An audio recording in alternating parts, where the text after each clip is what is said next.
இதை 2 தண்ணி நம்ம கழுவி எடுத்துக்கலாம். 2 தண்ணியில் வாஷ் பண்ணி எடுங்க. இந்த மாதிரி கட் பண்ணிக்கிங்க. இப்போ நம்ம கிழங்கு நசுக்கி எடுக்கிறதுக்கு வசதியாக இருக்கும். இப்போ கன்னியாகுமரி ஸ்டைலில் வந்து கிழங்கு மயக்கினது தான் பண்ண போகிறோம். இது மீன் குழம்பு கூட பண்ணுறதுக்கெல்லாம், மீன் குழம்பு கூட பண்ணி சாப்பிட்றதுக்கெல்லாம் நல்லா டேஸ்ட்டாக இருக்கும். இதில் கொஞ்சம் உப்பு, இந்த கிழங்கு மூழ்கிற அளவுக்கு தண்ணி வச்சு இதை வேக வச்சு எடுத்துக்கலாம். குக்கரில் போடுறீங்கன்னா ஒரு 2 விசில் வச்சு எடுத்துருங்க. நான் இதிலே வேக வைக்கிறேன். இப்போ கிழங்கு வந்து வெந்துருச்சு. இதை நம்ம ஃபில்டர் பண்ணி எடுத்துக்கலாம். இந்த வேக வச்ச கிழங்க நல்லா நசுக்கி எடுத்துக்கலாம்.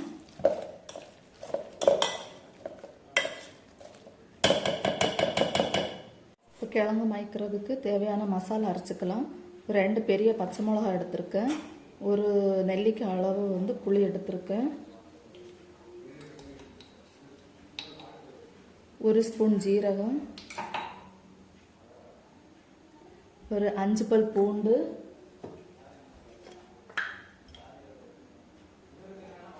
கொஞ்சம் மஞ்சத்தூள்,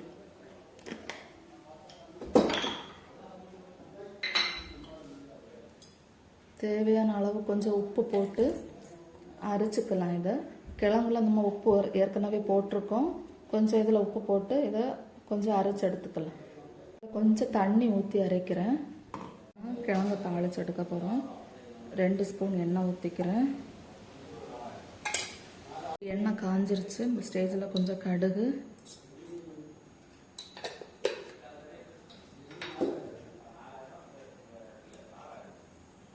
கடுகு பொரிஞ்சதும் கொஞ்சம் கருவேப்பிலை ஆட் பண்ணிக்கலாம்.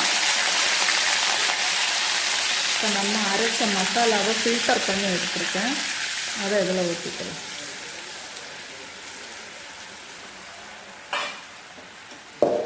இப்போ இதை வதக்கிக்கலாம்.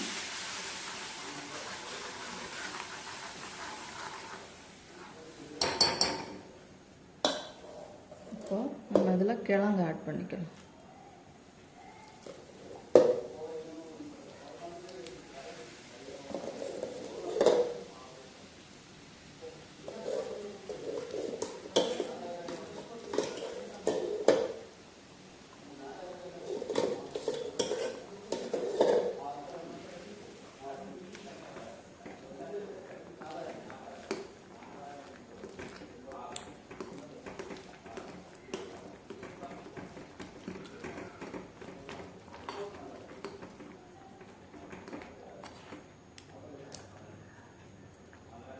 இந்த ஒரு 2 மினிட்ஸ் கொதிக்க விட்டுட்டு ஸ்டவ் ஆஃப் பண்ணிக்கலாம்.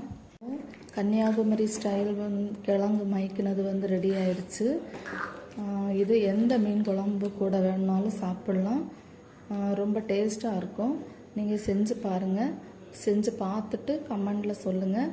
வீடியோ பிடிச்சிருந்தா லைக் பண்ணுங்கள், ஷேர் பண்ணுங்கள், சப்ஸ்கிரைப் பண்ணுங்கள்.